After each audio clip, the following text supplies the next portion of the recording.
Hey there, welcome to Factually. I'm Adam Conover. The imagery coming out of Gaza for the past few years has been horrifying. But over the last couple weeks, things have gotten a lot worse. People, and especially children there, are starving, in many cases dying due to a lack of food. Just last week, the World Health Organization, along with 3 other UN organizations, confirmed definitively that there is famine in Gaza due to levels of extreme food deprivation, acute malnutrition, and starvation-related deaths, unquote. Over 500,000 Palestinians are now in immediate and growing danger of death from starvation. And we need to make super clear that this famine is not a natural disaster. There has not been a dust bowl of the cornfields in Gaza or whatever. The starvation, the famine, is a product of the state of Israel's direct actions. The state of Israel has cut humanitarian access to Gaza. 98% of cropland there is damaged or inaccessible. The health system is disintegrating, and tens of thousands of children and pregnant women are now at risk of starving to death. UNICEF Executive Director Catherine Russell described conditions there this way. She said, "The signs were unmistakable. Children with wasted bodies, too weak to cry or eat, babies dying from hunger and preventable disease, parents arriving at clinics with nothing left to feed their children. There is no time to lose." So it's become pretty clear that Israel is not just trying to eliminate Hamas, because if they were just trying to eliminate Hamas, why starve a couple million people? More and more people around the world are concluding that it looks like Israel is trying to wipe out or get rid of the entire Palestinian population in Gaza. And we have a word for this. The word is genocide. And a lot of people have been loath to use that word. They don't want to throw it around casually or cheapen it or just use it as a term of aspersion. And that's really understandable.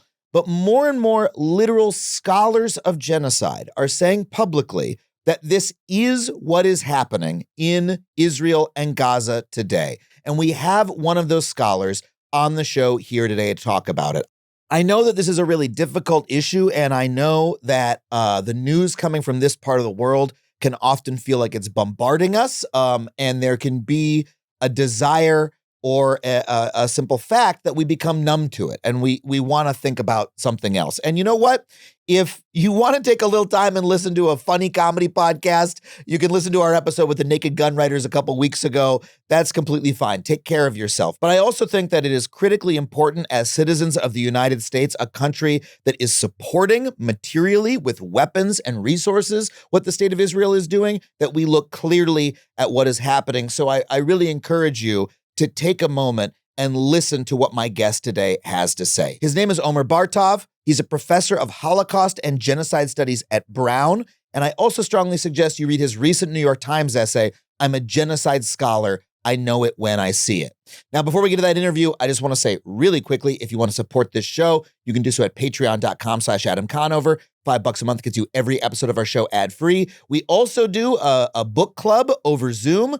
For this book club, we are reading Rashid Khalidi's The 100 Years War on Palestine, very relevant book to this topic. If you'd like to join us, patreon.com/Adam Conover. If you'd like to come see me on the road, I'm doing a big show in Los Angeles on October 5th, in New York City on November 15th, also Brea, California, Spokane, Washington, Tacoma, Washington, Oklahoma City, bunch of other cities as well. AdamConover.net for all those tickets and tour dates. And now let's get to this really important conversation with Professor Omer Bartov. Omer, thank you so much for coming on the show to talk about this very difficult and wrenching, horrifying subject with us. First, I just want to talk about your background a little bit. You're a professor of Holocaust and Genocide Studies. I actually did not realize that Genocide Studies was its own field.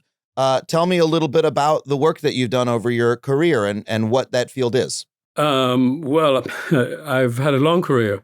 So I started off as a German historian, actually, and I wrote about war crimes carried out by the German army in World War II, especially in the war in the Soviet Union, which was the main theater of war for the German army. So I wrote about indoctrination, war crimes, an engagement in genocide in the Soviet Union by the German army, which was a highly controversial topic when I started writing about it in the 1980s, because in Germany there was a general idea that the German army fought a clean war and that bad things were happening behind the back of the brave German soldiers, but they had nothing to do with it. So, and that was a myth that lasted about 40 years, even 50 years after the end of the war.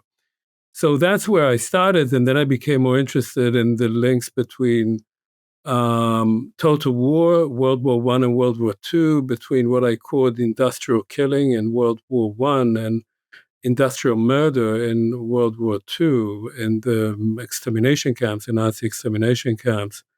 So this was a topic that I dealt with quite a bit, and it was my way of dealing with genocide, not only the genocide of the Jews, but also other cases of genocide. This was the time, the 1990s after the Soviet Union collapsed. That was followed by two major genocides in Bosnia and then in Rwanda, 1992 to 95 in Bosnia and 1994 in Rwanda. And then I also became more interested in the sort of the intimate history of genocide, I would say. I wanted to see what it looks like, not from the top, but rather how does it happen in one place. And so I spent a good 20 years studying one town in Eastern Europe. It used to be in Poland. It's now in Ukraine.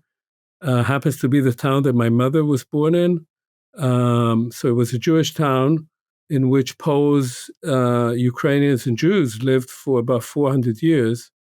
And in World War II, they killed each other. The Ukrainians participated with the Germans in the killing of the Jews and in the ethnic cleansing of the Poles. So I wanted to understand how that happens in one town. Of course, this was one of scores and scores of towns that had a similar kind of history, that they were inter-ethnic communities for a long time, and then experienced a great deal of violence in World War I and World War II under Nazi, first Soviet and then Nazi rule, saw a vast amount of ethnic cleansing and genocide. So that was a way of kind of seeing the intimacy of genocide, how people who know each other, who have lived together, whose children went to school together, turn on each other. Wow. And it looks very different from when you look at it through, say, Auschwitz and, people being taken on trains to a kind of plant that produces corpses. And that led me in various ways to go back to my own background. I was born and raised in Israel.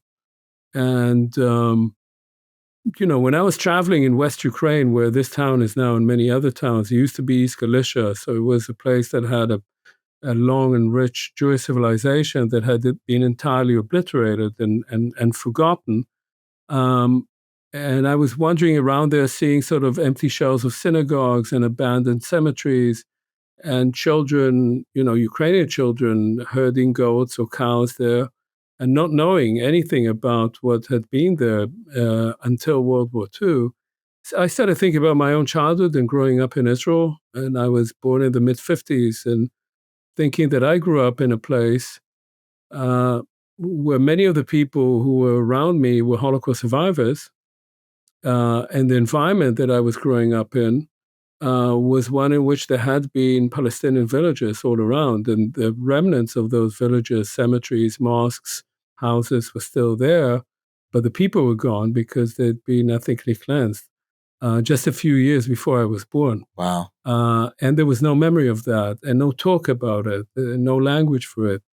And so that took me in a kind of roundabout way also to become more and more interested in relations between Israelis and Palestinians and all the tragedies leading from 1948 to the present.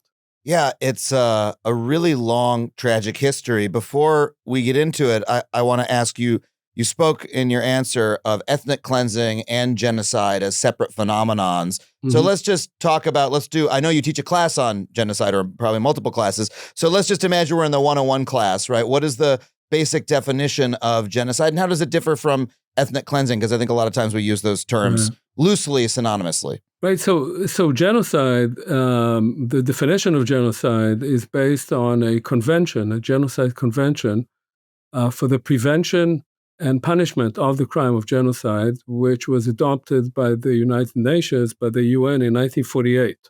And it came into effect in 1951 after a sufficient number of countries signed it. And most countries in the world are signatories to the Genocide Convention, and that includes all European countries, includes the State of Israel, includes the United States. The United States took about 40 years to join that convention, but it eventually did. Wow. That particular convention describes genocide as acts carried out with the intent to destroy a particular group, an ethnic, national, religious, or racial group, in whole or in part, as such. And that's a very particular definition of that crime, because it speaks about the attempt to destroy a group, not simply to kill people, but to destroy the group as a group. So the actions that you are carrying out, which themselves could be war crimes and other types of crimes, are done under the heading of a general intent to destroy that group. And the states that are signatories to that convention are obliged by being signatories to try and prevent that crime before it happens, to try and stop it when it is happening, and to punish those who carry it out once it happens. It also has another interesting aspect to it, that it's the only international crime that allows states to interfere in the affairs of other states. States don't like that, right? I mean, sovereign states don't want other states to tell them what to do within their own sovereign borders. Even if they're carrying out crimes, whatever they might be, they don't want to be invaded by another country. But in the case of genocide, that doesn't hold. That is, genocide can be part of an international war, a war between states, but it can also be internal. And states have an obligation to try and to stop it nonetheless, and to punish those who carry it out, either in national courts, or there's a system in place of international courts, both the International Court of Justice, the ICJ, and since the early 2000s, an International Criminal Court. The first one is for states, and the second one is for people. And if a state is unable or unwilling to bring to justice its own citizens, then these international courts kick in. So, for instance, there's now an arrest warrant for the Prime Minister of Israel, Benjamin Netanyahu, and the former Minister of Defense, Yoav Gallant, from the International Criminal Court, from the ICC. If they come to a signatory state of the Rome Statute, that is the basis of the ICC, they should be arrested and brought to The Hague, where that court is. Well, this brings us to our main point, and the reason we had you on was to discuss whether what Israel is conducting in Gaza and the surrounding area, is this genocide? Does this fit the definition? You wrote a piece pretty soon, I believe, after October 7th, 2023, which was basically, you were horrified by many things, but that you did not yet feel it met the definition of genocide. About a month ago, you had a piece in the New York Times, really notable. It was on the front page of the website saying, yes, you now believe that this is a genocide. So tell us why you feel that is. Yeah, I'll explain that. And I'll just add to that you also raised the question of ethnic cleansing. And, yes. And it's related to this question. So ethnic cleansing, which is not well defined in international law, it comes under forcible displacement. So it doesn't include the element of ethnicity. But it is defined it was defined by one tribunal, the Tribunal for the Former Yugoslavia, and is generally understood as the attempt by one ethnic group to remove another ethnic group from a territory that other ethnic group wants for itself. So it has to do with removal of an ethnic group from a territory, whereas genocide is about targeting that group for destruction. Historically, these two cases, often these two policies or actions are often related, because often genocide begins as ethnic cleansing. It's an attempt by one group to remove another group from a territory. But groups usually don't want to leave their homes. People want to stay in their homes. They want their land, they want their home. Some of them can't leave because they may be sick, they may be old. There might be no place for them to go. Exactly. And often there's no place for them to go. And so because of that, often ethnic cleansing becomes genocide because you try to move them, they don't move, you use more and more force, and eventually you kill them.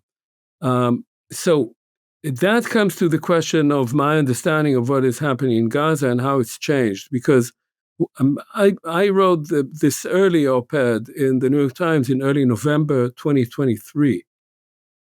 And the goal of writing it was to say, look, there's clear evidence by now, by then about 10,000 people had already died in Gaza, right? Mm-hmm. And I said, there's already evidence that war crimes were committed. I, of course, said that what Hamas did on October 7th was a war crime and a crime against humanity. Yes. Both the killing of hundreds of civilians and taking 250 hostages. These are severe crimes. And so there was no question about that.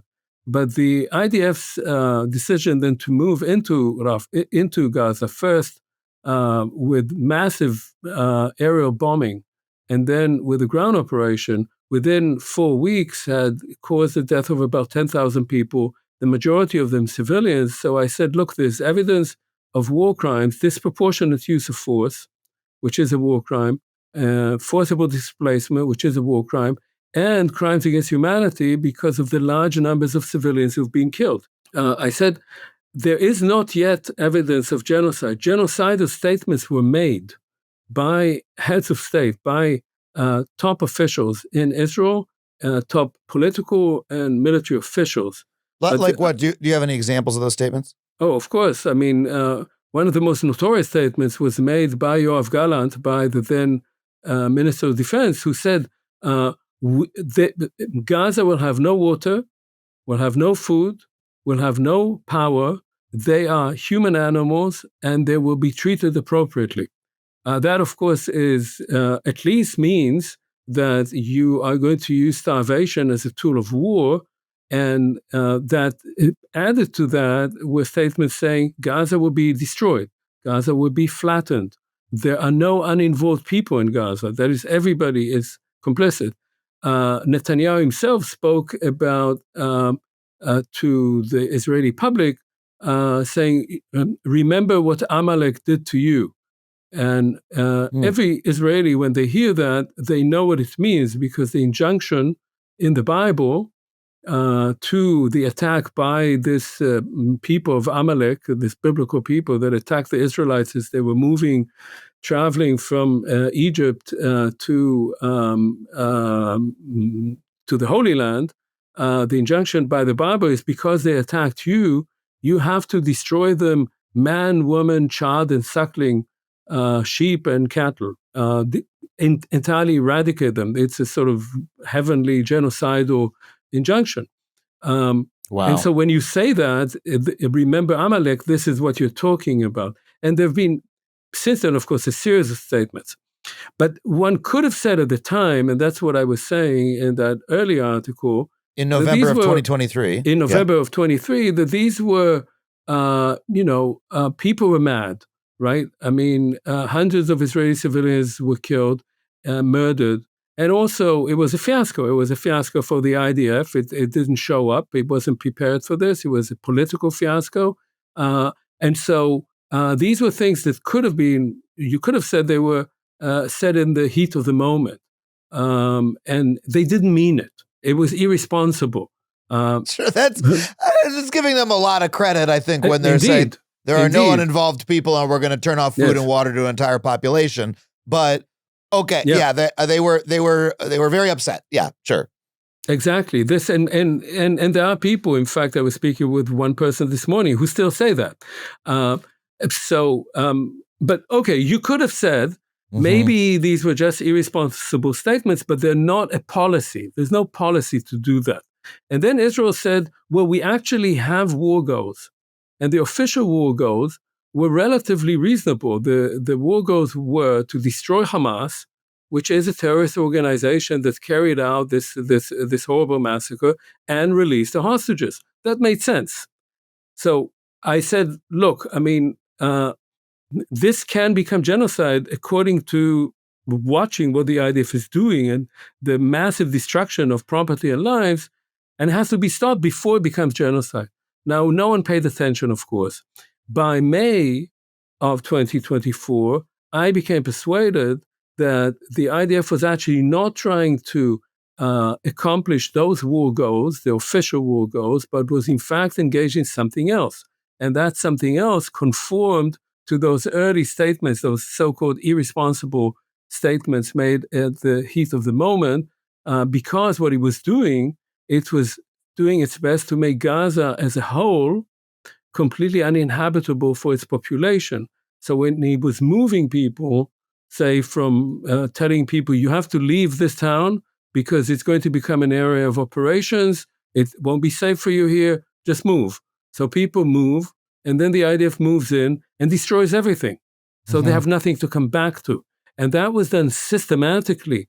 I reached that conclusion in May, because in May 24, the IDF moved into Rafah. And there were 1 million people there. Half of the population of Gaza had concentrated there because they had been displaced constantly. And this is the southernmost town of Gaza. It's on the Egyptian border. And the IDF said, well, we have to move you out because we have to fight in Rafah. And they moved them to Al-Mawasi, to the beach area, which had no infrastructure whatsoever, and then moved into Rafah and demolished it. By August, there was nothing there anymore. And so at that point, I said, look, I mean, this is not what they say it is. If you look back, you see that this is a systematic attempt to make the place uninhabitable and to ethnically cleanse the population. That is to remove the population from Gaza. The point is, as we said before, where are they going to go? Yeah. They have no place to go to. They are stuck there. And so every time they move someplace, they're attacked. All the safe zones have been attacked repeatedly. And then they're told to move again. The policy of depriving people of water, clean water, all the water now is polluted, of food. What we see now, the starvation crisis, it takes a long time to reach that, right? To reach that point. So all of these policies are meant to debilitate the population, killing large numbers of them, and hoping that you can concentrate them all in the south, and somehow maybe other states will say, well, we have to take them in. Look at these people. They have no place to go back to. That's what Trump said when Netanyahu was visiting the White House a few months ago. Maybe we can just move the Palestinians out, rebuild the place, and then it's a beautiful area. It could be like the Riviera of the, right? But the people will be gone. And maybe it will let a few of them in if they can afford it, because of course now it'll be all these beautiful hotels. And so this is a policy, I believe, whose goal is to ethnically cleanse the entire Gaza Strip, but the result of that is a genocidal operation. And what takes it from ethnic cleansing to genocide? So to say you must leave a town, then the town is leveled, and then maybe 5 years later there's a new Israeli village built on the town. That's the textbook definition of ethnic cleansing. What, in your view, brings it to genocide? When you talk about genocide, as I said, you are speaking about acts carried out with the intent to destroy a particular group, and the Palestinians are a national and an ethnic and a religious group, in whole or in part as such. And how do you do that? So there are actually in the definition some elements of how do you bring that about? How do you destroy the group as a group? You don't have to kill everyone. You have to destroy the group. Like the group identity, like... Yes, okay, exactly. So one is by killing members of the group. And it's generally understood a substantial number of people. By now, we know that the IDF has killed at least 62,000 and wounded some very, very severely, around 160,000, but these are conservative figures. The real figures are probably much higher. So it could go up by now of those who died to 5% of the population. But the rest of the population has been severely debilitated. And especially, this is a population of just over 2 million people, half of whom are under the age of 18. And children have suffered especially badly, both from the trauma of what is going on, from loss of parents, from lack of food, from lack of medical assistance, and therefore, whatever happens to them, they will be stunted for the rest of their lives. It'll be very hard for them to recover. So the second sort of section of that it talks about causing serious bodily or mental harm to members of the population, and that has clearly happened. And the third, which is very important, speaks about, and that's exactly what the IDF has been engaged in, and what I've talked about, is deliberately inflicting on the group conditions of life calculated to bring about its physical destruction in whole or in part. And that is exactly what has happened. And there's another section that arguably is quite relevant as well, which is imposing measures intended to prevent births in the group. Now, we know now that, for instance, there's been a rise of 300% in miscarriages since October 7th, that 20% of children, of babies born in Gaza are born either immaturely or underweight, and they have no medical facilities to take care of them. So large numbers of them will die or have died. Yeah, there's no hospitals anymore. They've been destroyed. There's no hospitals. We know that Gaza is the capital of the world in terms of child mutilations. That is, there are more amputee children in Gaza per capita than any other place in the world. We know the vast numbers of children have no parents at all. They are alone. They've lost their entire families. So all of this is really destroying the ability of the group also to procreate, to maintain itself physically. So if you take it all together, what genocide can mean is that you do all of that to a population, and then you try to remove it from its territory. You've destroyed not only their homes, you've destroyed the schools, their universities, their museums, their hospitals, their archives. They can't reconstitute themselves, not physically, not educationally, and not their own identity and collective memory when you do that. So your goal, you may not succeed, but your goal is to destroy it as a group. So there may be living members of it who might live in South Sudan. They're now negotiating with South Sudan, or in Indonesia, or in Libya, or maybe in Canada. But they will no longer be members of that group. They will be alive more or less as individuals, but without that group identity. And especially destroying the cultural life of the group, the destruction of mosques, the destruction of archives, as you say, like the sort of mental, emotional, cultural, literary, all the other elements that make a group other than simply being alive on Earth. Those have also been destroyed. Absolutely. And this is what is typical of genocide. This is what Raphael Lemkin, who was this Jewish-Polish lawyer who started thinking about this type of crime in the 1930s. He was then thinking about the genocide of the Armenians by the Ottoman Empire during World War I. And he was saying that we don't have a definition of this kind of crime that is an attempt to destroy the group as a group, its whole identity, its collective memory, as you say, its literature, its religion, everything, and its connection to a place, because group identity is often also a matter of where you are, right? Where your people are buried, where your mosques or churches or synagogues are, and so forth. So he tried to come up with that definition. He eventually created the term genocide in 1944 and played a major role in the Genocide Convention, in the UN adopting the Genocide Convention in 1948. And it is, in that sense, very peculiar as a definition because it's about a collective thing. It's not simply crimes against individuals. It's the attempt to destroy a group. Right. And I should say that many genocides that we recognize as genocides have in many ways failed in that. Even the Holocaust, which did kill 6 million Jews. Yeah. And destroyed, as I said, a whole culture, a Jewish culture of Eastern Europe. Jews still live. There is a Jewish identity. There is a Jewish collective memory. The Nazis failed in completely destroying Jews as a people, as a tradition, as a culture. But it's, of course, a genocide, and it was the biggest genocide of the modern era. The same with Armenians. There are Armenians. There is an Armenian culture.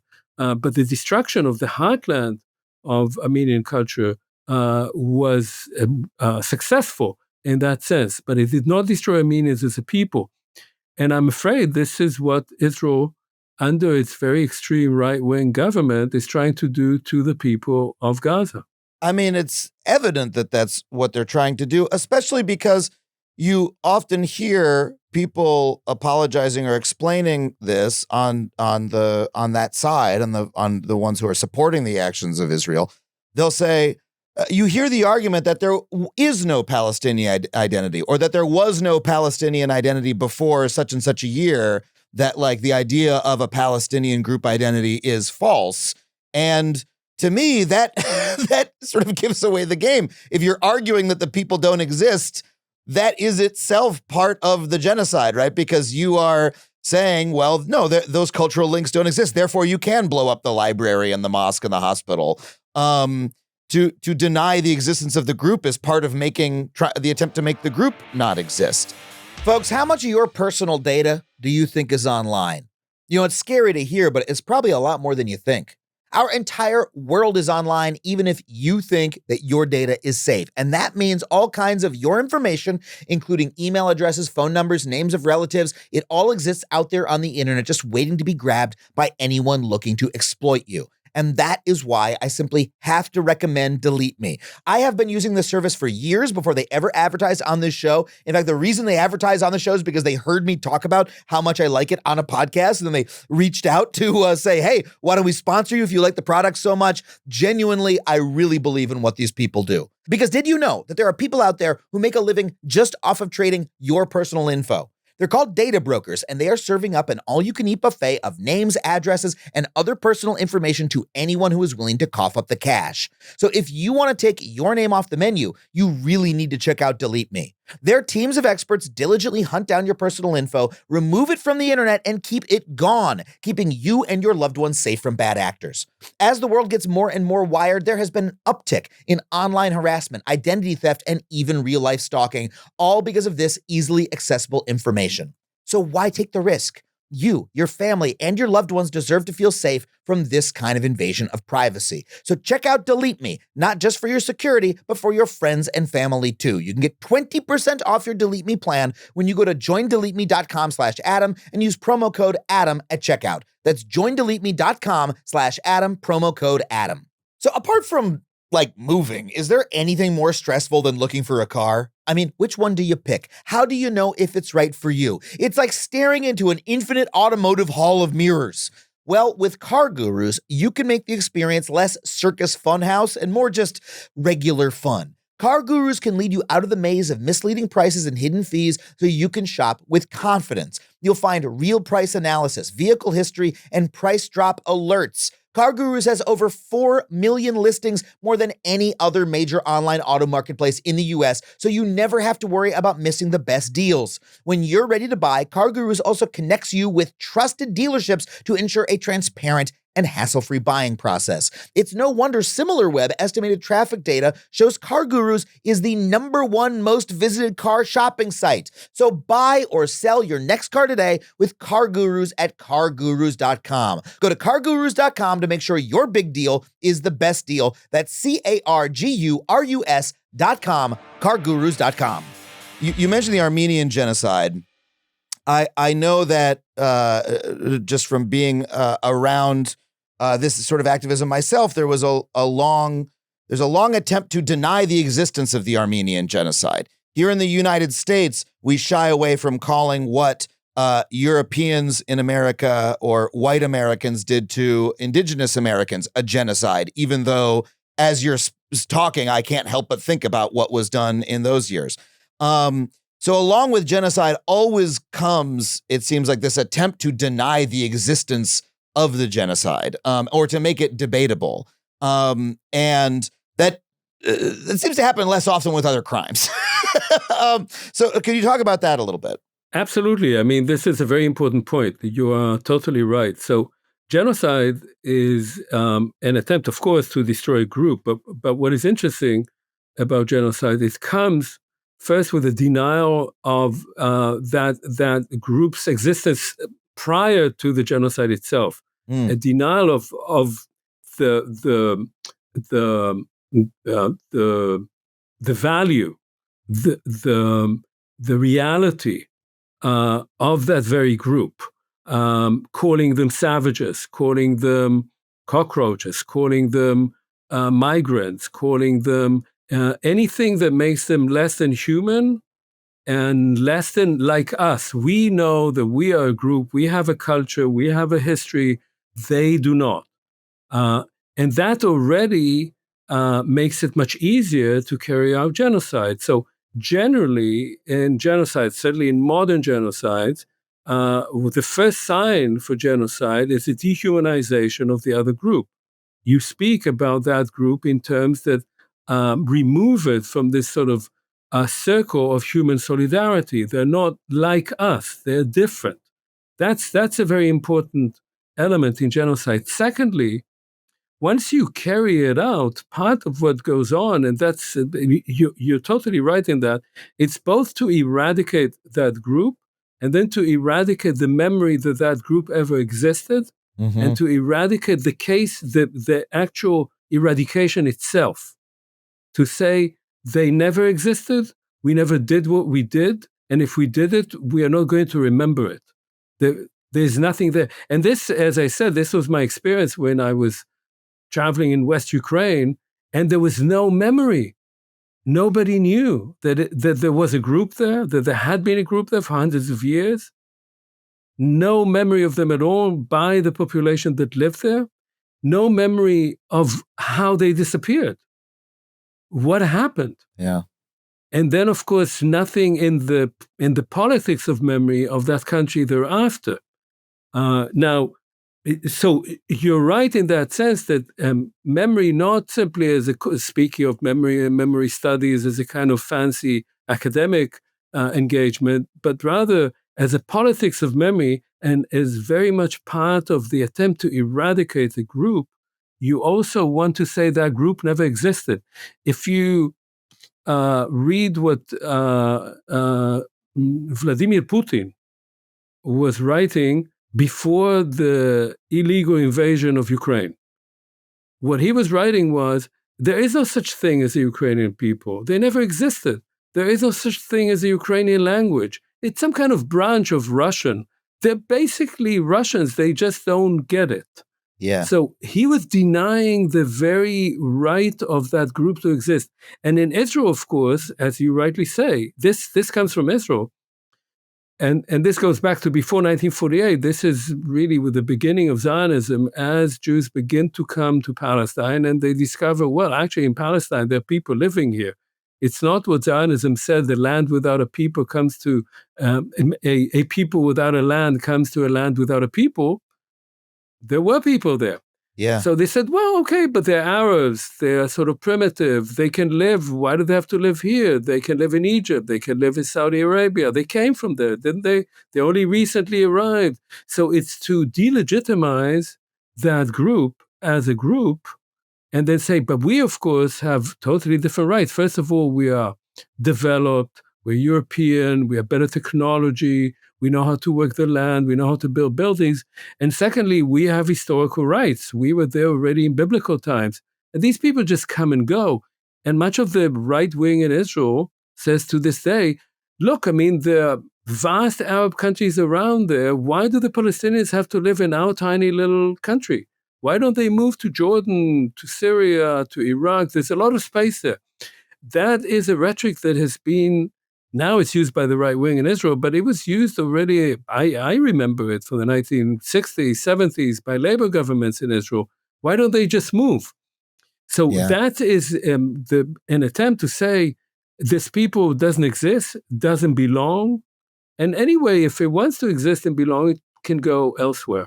it denies the existence of the people. Why don't they just move? They just came here recently. Look, if millions of people live in a place, they are a people, and they have a connection to the place. There's no way for people to live in those numbers in a place and not be a people. Of course, and look, extent. I mean, the point, of course, is that Zionism was a new movement created in the 1880s that reimagined Jews as a nation, as a modern nation, and said that modern nation needs to go back to its ancestral land.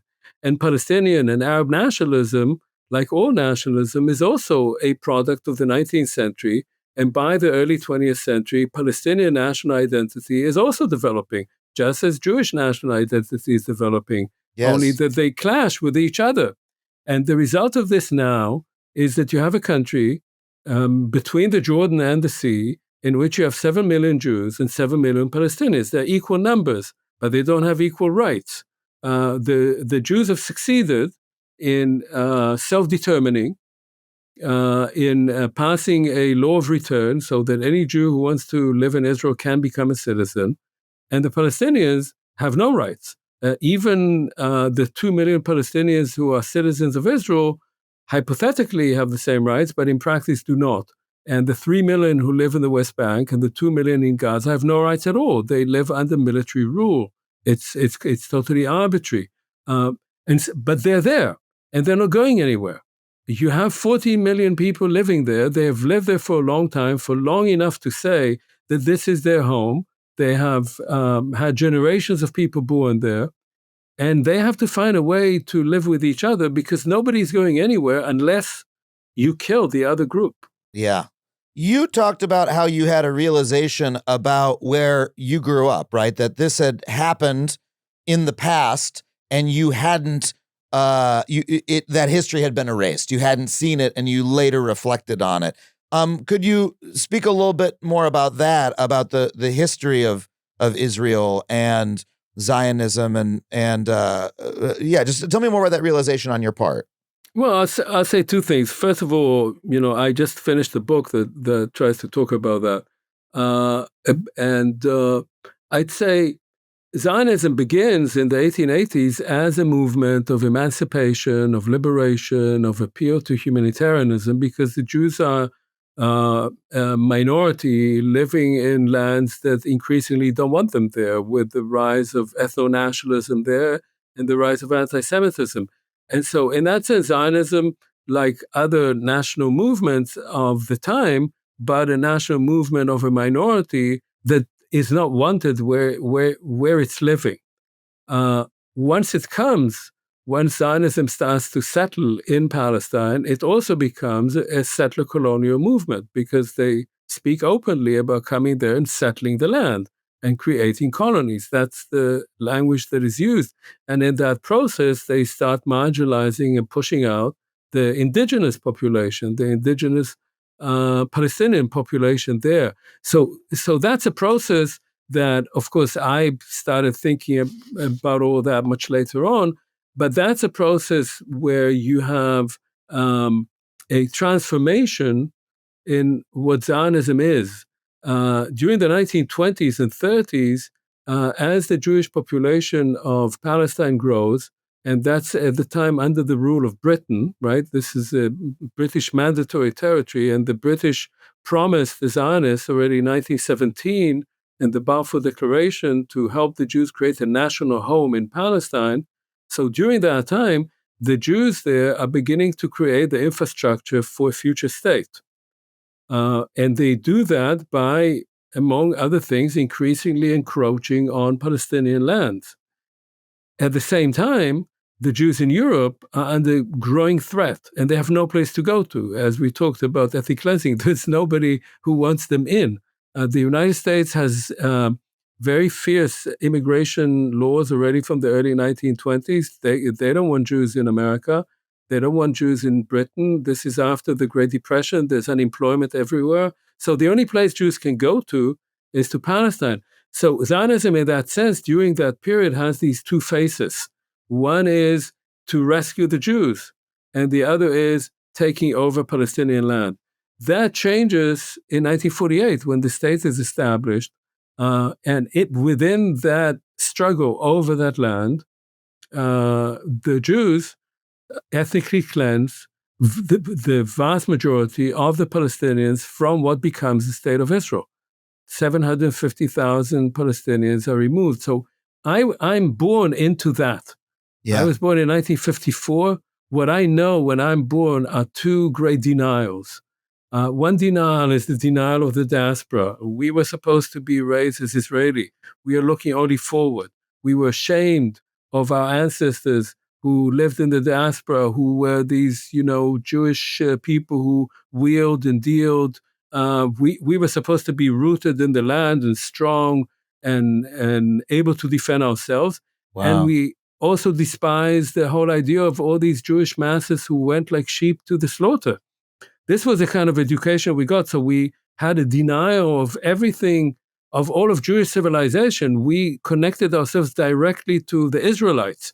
We were like Joshua's soldiers, not like our grandparents. You felt you were raised in an environment where the diaspora was denigrated. Absolutely. Wow. Absolutely, of course. And the second denial was what had been there just before we were born. That is, that there had been an Arab-Palestinian civilization there that was wiped out. I grew up in North Tel Aviv and then in Ramat Aviv, which is where the University of Tel Aviv is now, and there were villages there. You could see, but the people were gone.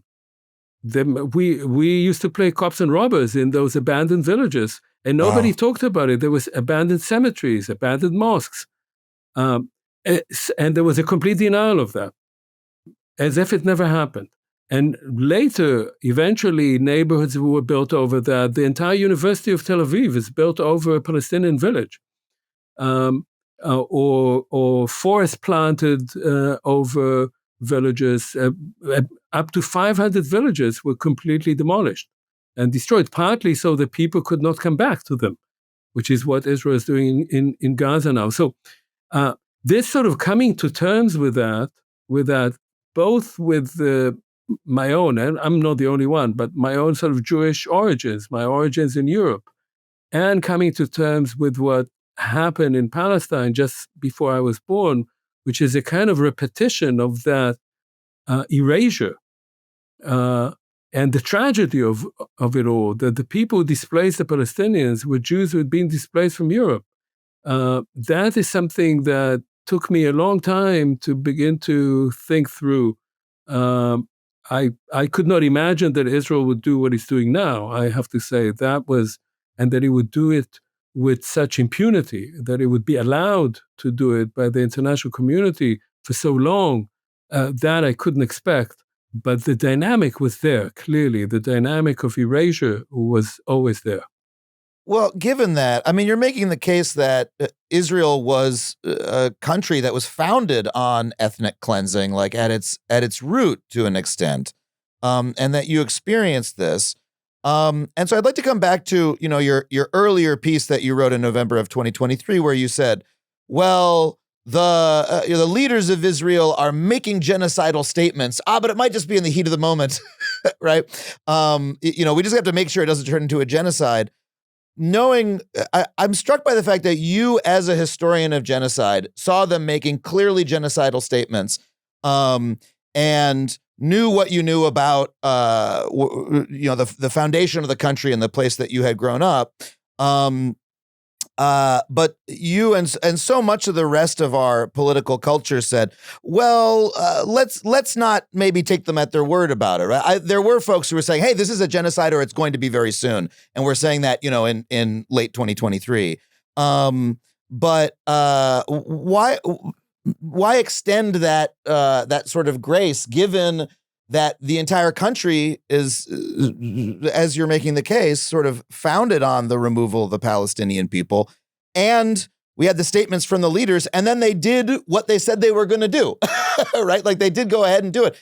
It seems like one would take leaders like that at their word, especially given the rest of the context. And I wonder if, I'm not saying this to cast aspersions on you. I'm asking to sort of elucidate, like, what is a little odd about our political culture that allows us to give so much grace to the leaders of the state of Israel. Say, oh, well, they probably don't really mean it. Well, why would we think they would mean anything else? Right. So I'll say two things on that. One is about using the term genocide. The problem with the term genocide that a lot of people have spoken about, including scholars of genocide, is that once the term was coined, and Lemkin and others have called it the crime of crimes. This is the worst crime that you can imagine. Then people will use it whenever they see something terrible happening. They see an atrocity, they see a terrible war, and they say, well, this must be genocide. What else could it be? And if you say, well, I mean, right now we see war crimes is not enough. Of course, war crimes is terrible. War crimes can lead to the killing of millions of people. But people will say, no, it's genocide. It has to be genocide. And they don't care whether things conform, actions on the ground conform to genocide. I'll give you an example. The US and Britain in World War II strategically bombed Germany. But that's a clean way of saying that they carpet bombed open cities. And they did it intentionally. And they killed about 600,000 civilians, often in fire bombings. Horrible death, right? You could have said at the time, had the word been around, I mean, this is genocide. I mean, you are killing children, babies, old people, just burning them to death. So was it or wasn't it? And I think a lot of people would have come up and said, yes, I mean, this is genocide.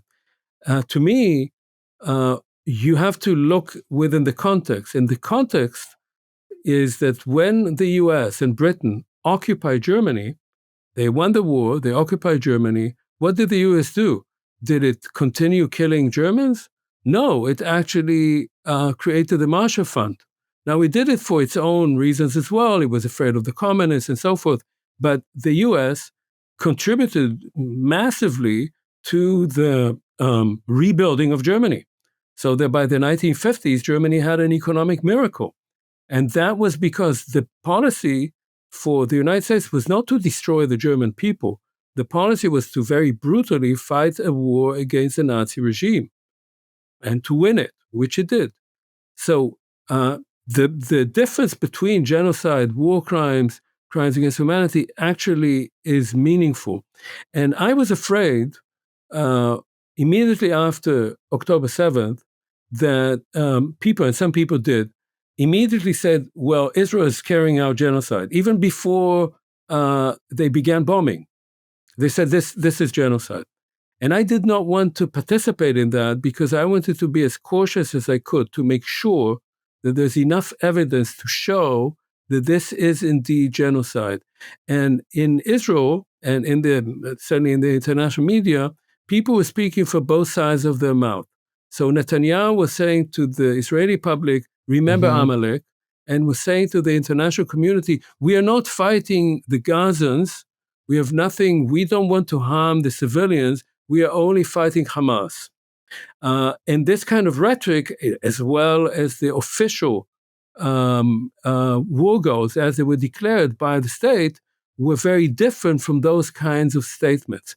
Now, I didn't write that article to say it's not genocide. That was the kind of headline that the New York Times gave it for its own reasons. Yeah. I wrote the article because I was afraid that it would become that. Yes. And I was hoping that it would stop. And I have to say, had President Biden in November or December 2023 told Netanyahu, you have to stop, and then Netanyahu would have stopped because Israel can't do any of what it does without massive American assistance on a daily basis since then until today, then we might have said this could have become a genocide, but it didn't. There were war crimes, there were crimes against humanity, there were atrocities, but it did not become a genocide. But he didn't act. And my goal in writing it was to warn and to say there is time. That's exactly what I wrote. It's better to warn against genocide before it happens than to lament it after it's already happened. And nobody did anything. And to me, the main question is why? Why Yes. did the United States, Germany, France, Britain, why have they, until today, have allowed Israel to do something that many other countries have done, but not countries that were direct allies and dependents of these Western allies? That's the first time, the only time that I can think of after 1945, that the same countries that swore that they, to never again, that they would maintain human rights and the rule of international law, these countries themselves are complicit of being facilitating the genocide that Israel is carrying out in Gaza. And it's not only the United States. The United States is, of course, the most important. It's also giving the diplomatic cover, as we said, in the Security Council. But Germany is a major contributor. Uh, um, Yes. Israeli tank engines are made in Germany. You know, all these engines are German made. The Israeli Navy is made in Germany. All these boats that are shelling Gaza are made in Germany. And now the chancellor has said we won't give them any more arms. It's so clear what he meant exactly. But that's after almost 2 years of the slaughter. Yeah. And the United States, of course, is still supplying weapons. Of course. Uh, uh, and so why do you think it is? Do you have an answer to that question? Why are we still continuing to support it? So that's a complicated question. And I think it's a bit different when you speak about the United States and you speak about Europe. Let's talk about the United States, because that's where Right. I'm sitting right now. Yeah. And yeah. I mean, I think in the United States, first of all, Israel has made itself over time uh, a kind of strategic ally of the United States. And for the United States to have a well-armed Israel in that region serves its own interests. And I think it does not want to give up on these interests, and it's willing to play along to an extent that I would not have imagined, by the way, with extremist Israeli policies. But it does see it as a strategic asset. And I think that American policymakers, both Democratic and Republican, have been entirely persuaded of that. Secondly, Israel succeeded over a long period of time to embed itself in American technology, in American arms manufacturing, in American finances. It has a huge amount of influence within the United States, not just as a country, but because it's so closely woven with what you might call the American military-industrial complex. It's very much part of it. And there's an interest by a lot of people who have power, who may not represent the majority of the electorate in America, but have a lot of power to maintain that. And these are cynical people who make bombs and rockets. Obviously, don't think about humanitarians when they get up in the morning. They think about producing even more lethal weapons. So I think that's another element. There is something else, which is a kind of American Zionism, which is not only within the Jewish community, where increasingly since the 1980s, more and more American Jews have started identifying themselves as Zionists without often articulating what that means. It's not like they're going to live in Israel, but they feel that the safety of Israel is part of their identity, and they're very, I'd say, sensitive about that. But also a vast evangelical electorate, far greater than the Jewish population of the United States, that is also pushing in that direction. So some of this has to do with internal American policies. Um, and the combination of that, I think, has brought us to this point. I would say that I may be wrong, but I think this is the climax of it. I think precisely because of what Israel has been allowed to get away with, and the growing amount of information that is finally trickling in, the American electorate is changing its mind. All the Yes. polls are showing that. And that's not only among liberals. That would be completely wrong. You see that among MAGA supporters. I You have see seen that it. among, right? There are literal MAGA supporters, MAGA comedians. I've seen pro-Trump comedians, Yes. right-wingers who are like, what the hell is happening in Gaza, et cetera, Yes. and have a problem with it. Yeah, and I think, look, what happened in the United States in the early months after the war, when there was a major protest movement on campuses, including my own, and I went to other places, the way to shut down these protests was by alleging that they were anti-Semitic. Yes. Now, obviously, they were not anti-Semitic. There are always some anti-Semites around, and there might have been some, but the vast majority had nothing to do with that. In fact, many of the protesters were themselves Jewish. Yes. And the way, and this starts with the Biden administration, not with Trump. The way that anti-Semitism was instrumentalized and weaponized to shut down speech and to intimidate people, and quite successfully intimidate students, faculty, and universities as such, I think reflects or is going to produce a rise in actual anti-Semitism in this country. Not the kind of allegations of anti-Semitism, but real anti-Semitism, because the feeling will be that speech was being shut down because the Jews insisted on that, because it was serving Jewish interests, and there will be a kind of identification between the Jewish population of the United States and the State of Israel, which has always claimed to be the representative of Jews without ever asking them whether they agree with that or not. And that, to me, is another kind of symptom that you can see in parts of the American more radical right or neo-Nazi right or whatever it is, that there's always been this argument, why are we sending all our boys to die in these foreign wars? Why are we not taking care of our own interests? Who is behind that? Who is pulling all those strings? Whose interests are we actually serving?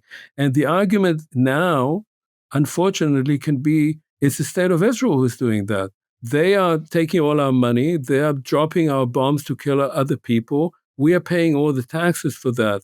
So, to me, American politics is likely to change. Yeah. I can't say that it will change necessarily in the kind of direction that I would like it to change, because there are many other elements within American society that have nothing to do with Israel, of course, or at all, or unrelated to the Middle East, but that will be emboldened by what you see happening now. So it's not a good, I don't have particularly positive predictions for what effect this will have on the United States, but I do think that there will be far less support for Israel within a few years. So imagine it's the year 2019. You've just gone to a minor league baseball game with some friends. You enjoy the fresh air, the low-stakes ball game, and most of all, you enjoy that little bit where the guys in mascot condiment costumes run around the bases. Mustard even wins. That was your favorite. It's a perfect day. That is, until your friends go to pay you back for the tickets. Danielle, Tyrese, and Bethany each owe you $20, but they don't carry cash anymore. The day ruined. The friendship's over. Mustard forgotten. It sends you off on a dark spiral that you're still stewing about 6 years later. A spiral that could have been so easily avoided if you used Cash App. Cash App is simply the best way to zap money straight to your friends. It's fast, it's safe, it's so quick to get started, and there are zero extra hoops to jump through. Just sign up, and before you know it, you'll be seeing minor league baseball whenever you want without the threat of it ruining your friendship with Bethany. Call me, Bethany. I miss you. Cash App does more than you think when it comes to having your back and making sure your money stays your money.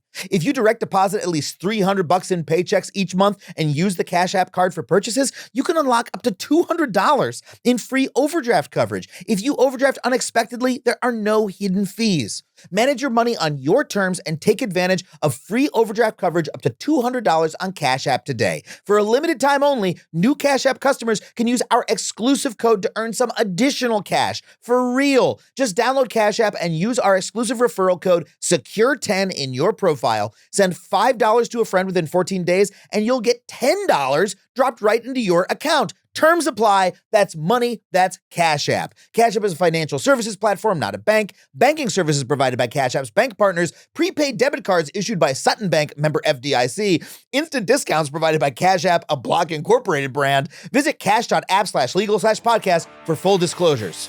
But I take your point about, look, anti-Semitism is rising. But I take your point about the actions of Israel leading to more anti-Semitism, because if the defenders of the state of Israel will often say to object to the state of Israel is itself anti-Semitic, that Israel is identical with the Jewish people.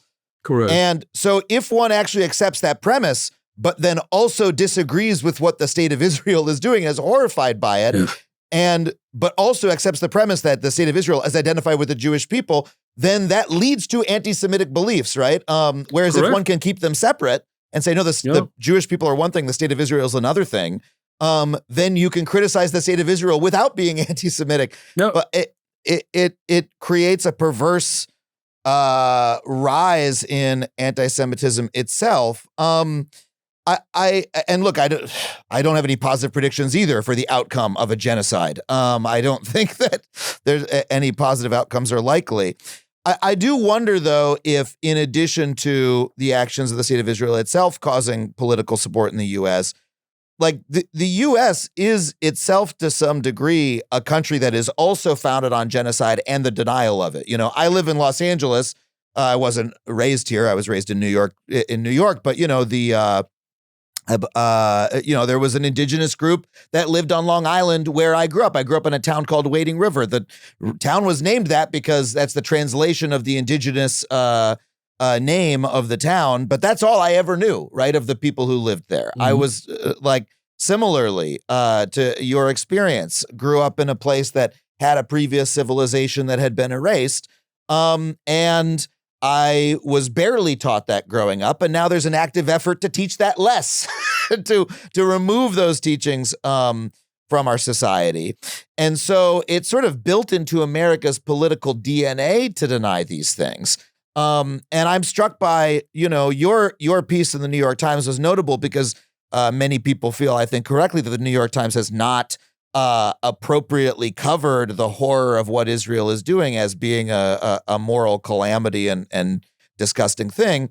But a couple days later, one of their in-house columnists rebutted your piece with a piece that said, no, in fact, Israel is not committing a genocide. And here's all the reasons it isn't. And this guy writes a column almost every week. His name's Brett Stevens. And he wrote that if Israel was really trying to commit a genocide, they would have killed way more than 60,000 Gazans. They would have killed even more. Which is, I'm a little bit curious, A, what you make of that argument, but B, this reflexive need we have to deny what's happening right in front of us. Like that seems to be a really huge part of what's going on here. Yeah, I'd say first, as some people have said to me, the fact that the New York Times published that particular piece by Brett Stevens seems to reflect that they agreed with me, because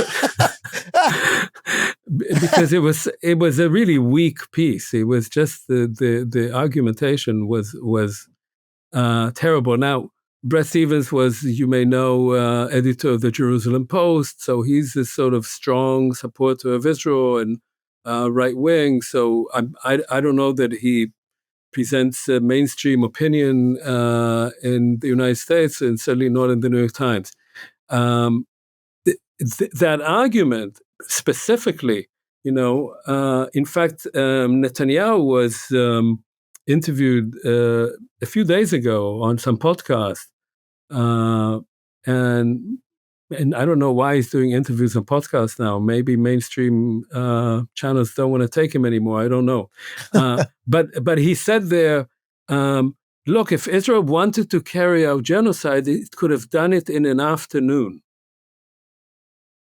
Okay? So that's the logic here. The logic is, if Israel killed only 60,000, of whom 19,000 are children, that doesn't make a genocide. It has to be more than that. So first of all, just on the moral and ethical level of this kind of argumentation, you just have to wonder where are these people coming from? Do you have to wait for 500,000 people to be killed before you say it's a genocide? Or what sort of percentage of the population do you need to see actually dead? There are many others, of course, like this morning I was talking with Benny Morris, who's a well-known Israeli historian. And, so they say, well, how do you know it's 60,000? This is just the number that the Hamas-supported health ministry in Gaza is giving. And when you say, look, actually, they give the names. Unlike the IDF that just throws numbers around that are completely unreliable, they give only the numbers of those whose names they can identify. Yeah. So in fact, the numbers are much higher than that. There are at least 100,000, if not more. There are an estimated 10,000 people buried under the rubble, probably much more than that already, because that's a figure that goes back about a year. Uh, so just to talk about these numbers in this way is both inaccurate and morally devastating. But beyond that, as we said before, you don't do genocide simply by killing a lot of people. You identify, is there an attempt by a state to destroy a group as a group? And all the evidence is clearly now, the Palestinians in Gaza now live in 25% of the territory. And the IDF now, actually quite unwillingly, at least by its chief of staff, is beginning an operation of moving 1 million people from Gaza City to the south. So that's now the Palestinians are in 3 parts of the Gaza Strip, which are only 25% of the territory, and they want to move them further south into a smaller territory. So you'll have 2 million people in something like 15% of the territory. And of course, all of this is done with incredible violence. People don't just leave. You bomb them, you shell them, you don't give them any water, so that they have no choice but to leave. So this argument that it's not enough people that Israel has already killed is a very, very strange argument. I don't think many people bought into that. But you hear that a lot in Israel. What you hear in Israel from many on mainstream media, on television, from talking heads, but also from members of Knesset, from members of the Likud party, from members of even more far-right parties. You hear them saying exactly that. We should kill far more of them. So the genocidal urge is definitely there.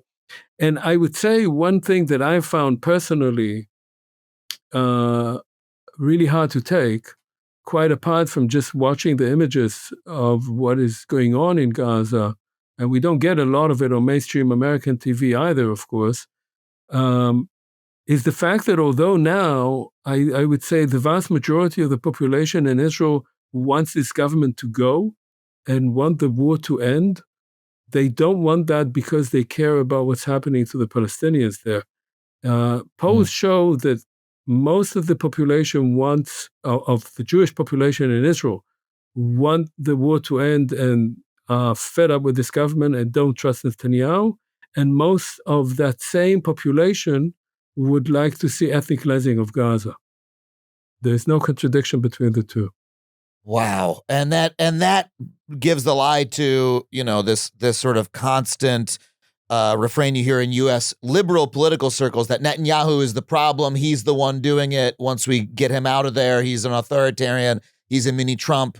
Get rid of him and things will be better. Well, no, actually, if we had the slightly more liberal democratic government that a lot of Israelis want, it might be doing the exact same thing because it's woven into, at this point, the very fabric of the state. Yeah, look, I mean, one main problem in Israel now, and that's a process that has gone on for decades, everything has moved to the right in Israel. So the majority of the population is right-wing. That means that the opposition it is not able to present any alternative politics to that of Netanyahu's. And the reason that Netanyahu has become so unpopular is because he's terribly corrupt. It's totally clear. He's under corruption charges. Um, he is he is responsible for the fiasco of October 7th. It was a result of his politics, of a long-term politics of actually using Hamas as an asset, of providing Hamas with money coming from Qatar. This was Netanyahu's policy. Wow. He spoke about Hamas as being an asset, because if you have Hamas, then you can say, well, we can't talk with these people, so there's no point about speaking about negotiations with Palestinians. Look who's in charge. So he kept Right. the Palestinian Authority in the West Bank very weak, and it really served as a kind of Quisling government for Israel. They take care of internal order there and are paid for that by Israel, but they have no power and they're very unpopular in the West Bank. And Hamas in Gaza, and you separate between the two. That's, of course, divide and rule always works. So he spoke about it. Smotrich, who is even more right-wing member of cabinet, in 2015 made a speech in the Knesset, and he said Hamas is an asset because Hamas is not recognized by the international community. They all say it's a terrorist organization. The Palestinian Authority, that's a problem because they're actually recognized by the international community, by the UN. So we want Hamas to be there. However, Hamas then attacked Israel, just broke out of the cage. And so for Netanyahu, this is a fiasco, and he has never admitted any responsibility. He has wanted everybody else, the chief of staff and the head of intelligence, to admit responsibility and resign, but he has not. He has blocked establishing a state commission of inquiry on what happened on October 7th. So we cannot actually establish all the facts.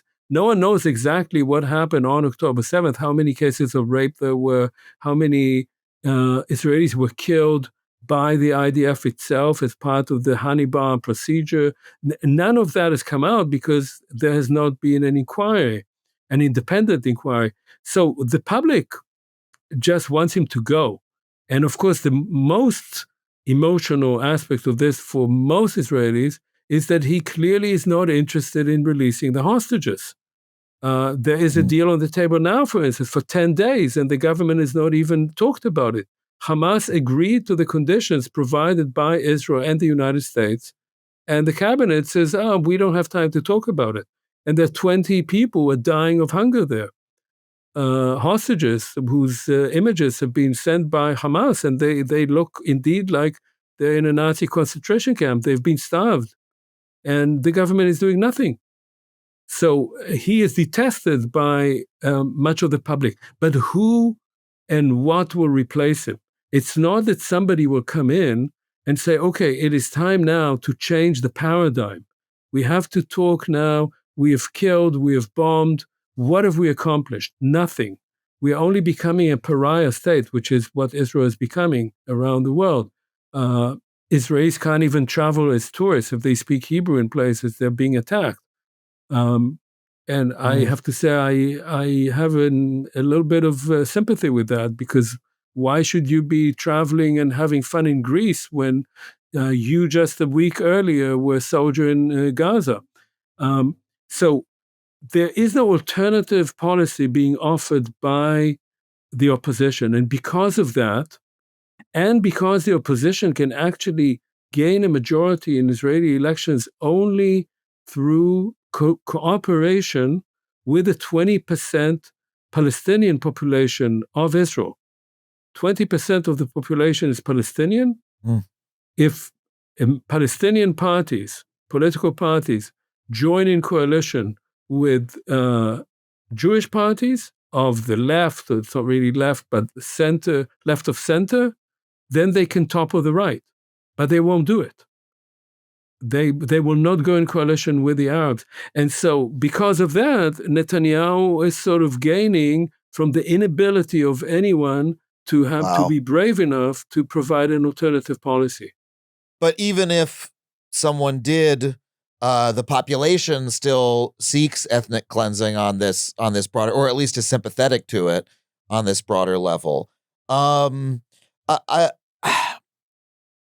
the fact that Israel is becoming a pariah state is, to me, clear in how they are trying to promote the narrative that nothing bad is happening. Something that I've noticed that has really jumped out. It happened yesterday. I was watching a YouTube video, and the ad before the video was an ad from the state of Israel saying there's no starvation in Gaza. And they were playing happy music over footage of, I don't know where the footage was taken, but it's presumably Palestinians with skewers of kebabs and like big rice dishes and things like that. And everybody's happy and having a good time over this upbeat music.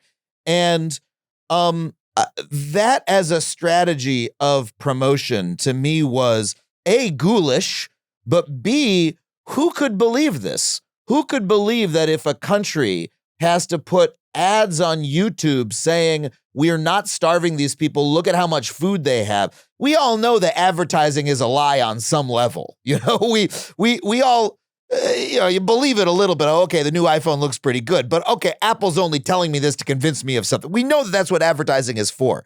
If a country is paying to tell me they're not committing a genocide, makes it seem more like they are. It's a bizarre state of affairs. Yep.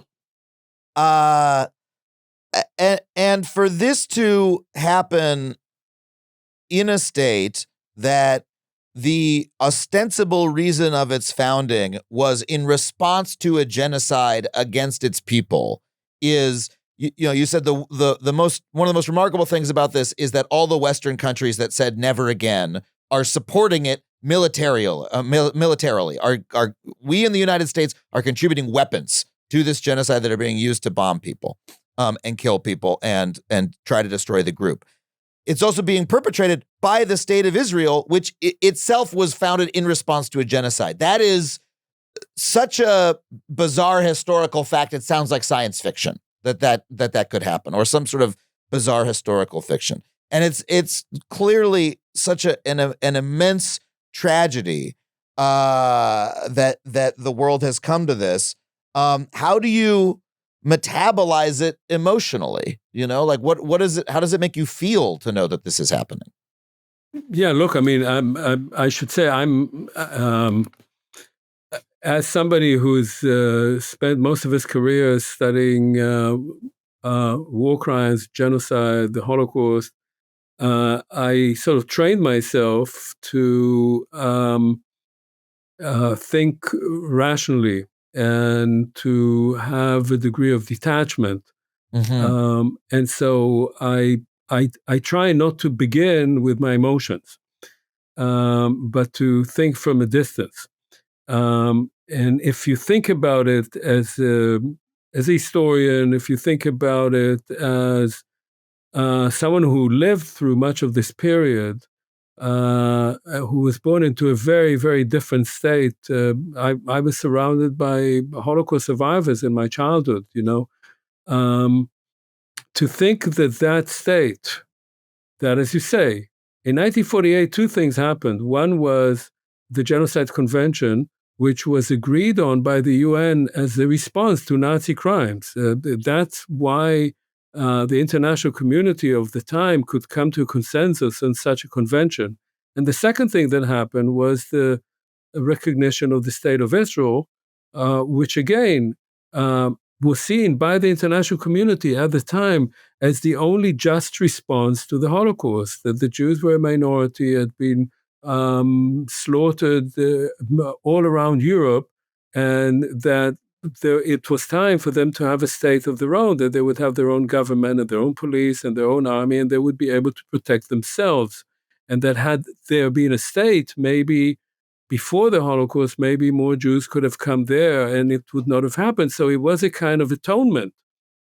And to think that state, that yes, then based its whole moral agenda on the fact that it was the response to the Holocaust, that state, less than 8 decades later, would itself be engaged in genocide, is it's impossible to square that circle. I think the responses of many Israelis and many Jews around the world, and also, by the way, many Germans, and I'm in touch with a lot of Germans, um, people just refuse to accept it. It's not the Yeah. same denial that we talked about before. I mean, they know, but they just cannot bring themselves to say that because people think genocide, that's the Holocaust.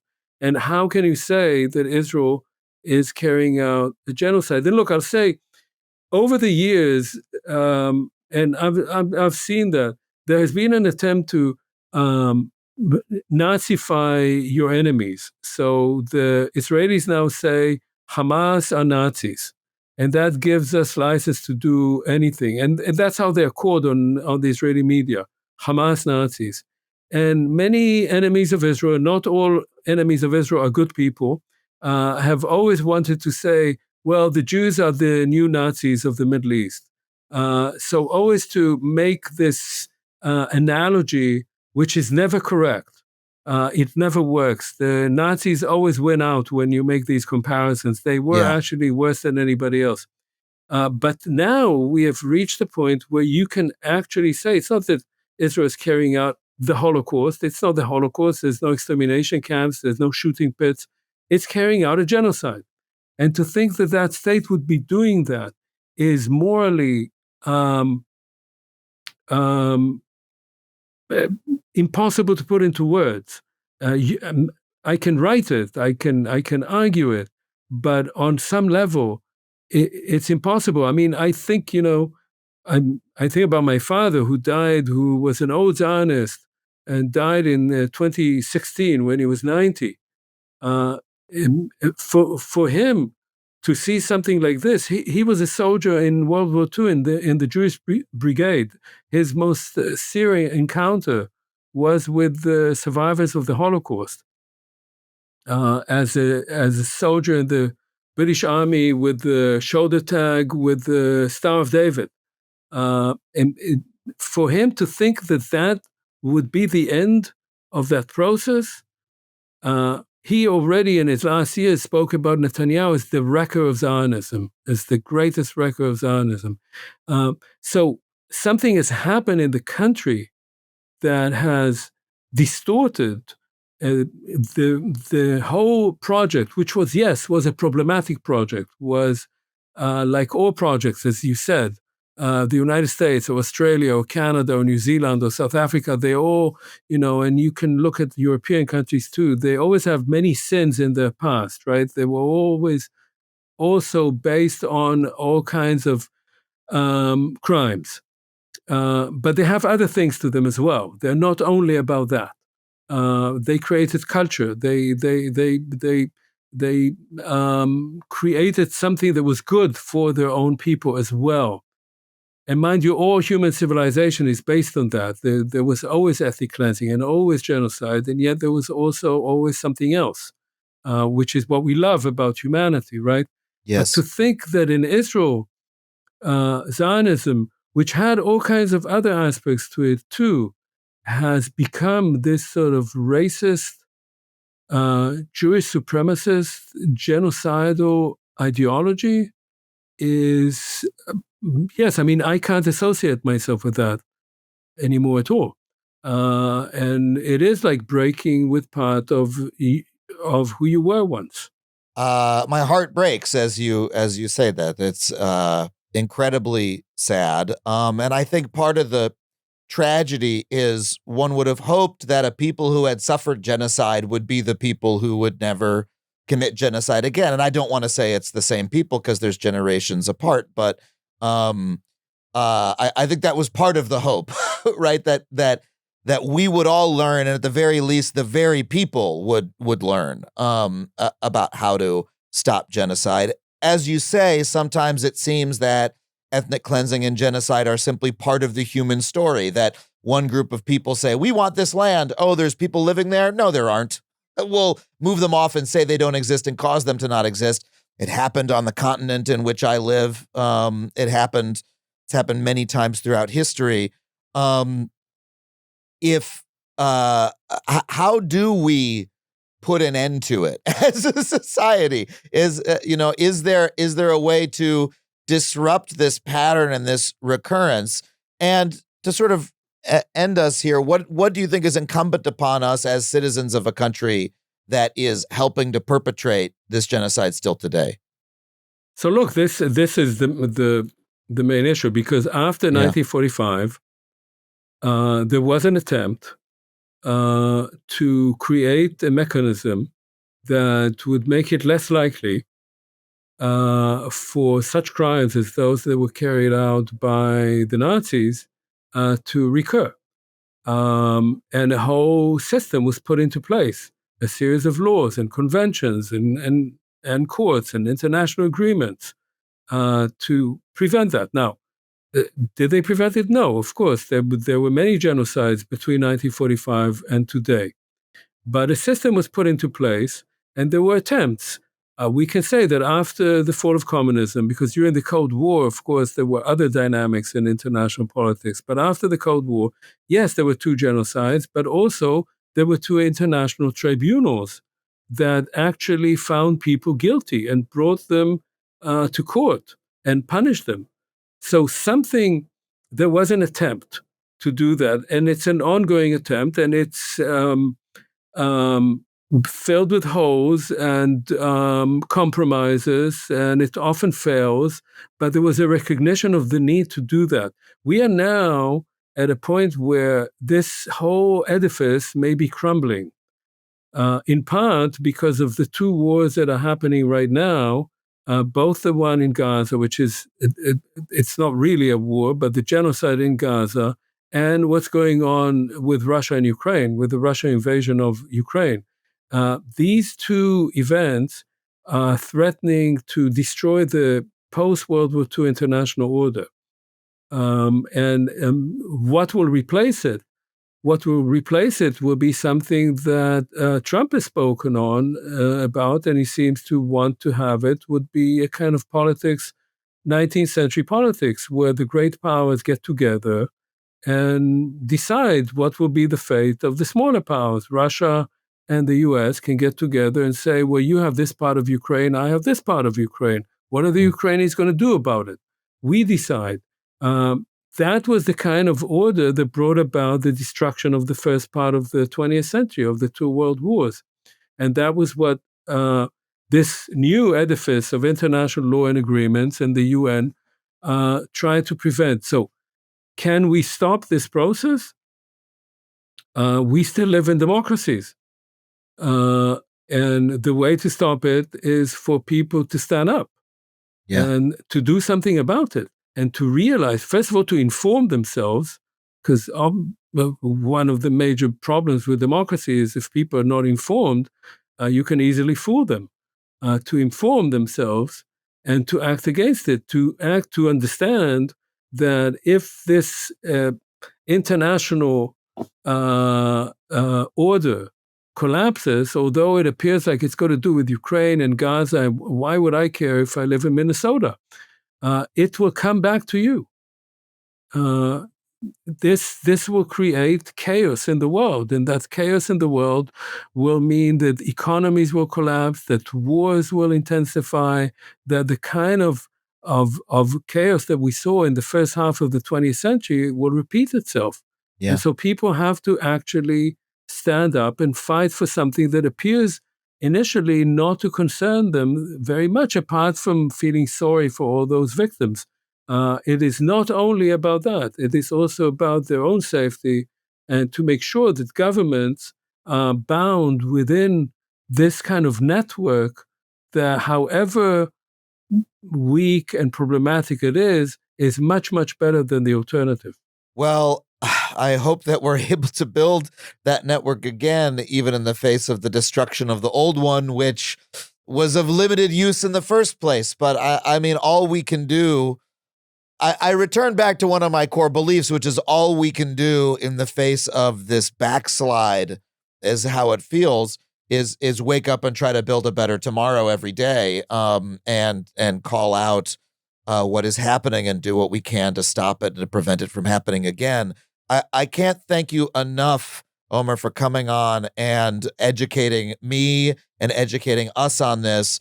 I think that you're such an important figure in convincing those who wanted to withhold judgment, right? There were those who felt that they knew what was happening immediately, and there were those who said, I want to wait and see. And I really felt that your op-ed was such a bellwether and such a moment that those who were maybe coming to it a little bit late, right, is becoming unignorable. And I think that's such an important role for you to play. And I'm just really grateful for you spending so much time with me today and sharing your experience and your perspective and your expertise. Where can people find your work on this subject? You said you have a book. Is that out, or are you working on it now? I just did the proofs, so it will be out in April. Wow. Okay. We'll look for it in 6 to 8 months. In the meantime, if I hope folks go and check out your op-ed in the New York Times from July. Is there anywhere else you'd like to direct them? Well, they can look at a book of mine that came out in 2022, just before October 7th, and it's called Genocide, the Holocaust, and Israel-Palestine. And that's easily found on Amazon or wherever they look for books. Omer, thank you so much for coming on. I can't thank you enough. Thank you very much for having me. Well, thank you once again to Omer Bartov for coming on the show. I hope you got as much out of that conversation as I did. I learned a lot, and it really made it impossible to look away from what's happening. If you're interested in his book, we'll throw up a link to it at our special bookshop, factuallypod.com/books. Of course, when you buy a book there, supporting not just this show, but your local bookstore as well. If you want to support the show directly and all the episodes we bring you every single week, head to patreon.com/Adam Conover. Once again, we're reading Rashid Khalid's The 100 Years War on Palestine in our book club right now. I believe the book club is meeting in late September. If you'd like to come chat with us about that, we have a wonderful reading group of folks who read books and discuss them together. We also have a Discord. We'd love for you to join. If you chip in $15 a month, I'll read your name in the credits. This week, I want to thank Nick Wagner, Callan, Hey Look a Distraction, Uber Elder, and Navarro Eggburger. Let me go down to another spot of the list, just read out some random names here. Lacey Tiganoff, David Conover, that's my dad. Thanks for your support, Dad. Margie, Andrew Corliss, Tom Pacone, Paul Mauk. We thank all of you for supporting the show. Patreon.com/Adam Conover if you'd like to join them. Of course, if you want to come see me on the road, Oklahoma City, Tulsa, Oklahoma, Brea, California, Los Angeles, Tacoma, Washington, Spokane, Washington, Pittsburgh, Philadelphia, DC, New York City on November 15th at the Bell House. Got a bunch of other shows coming up I'd love to see at. Head to adamconover.net for all those tickets to tour dates. I want to thank my producer, Sam Roudman, and Tony Wilson, everybody here at HeadGum for making the show possible. Thank you so much for listening, and we'll see you next time on Factually. That was a HeadGum podcast.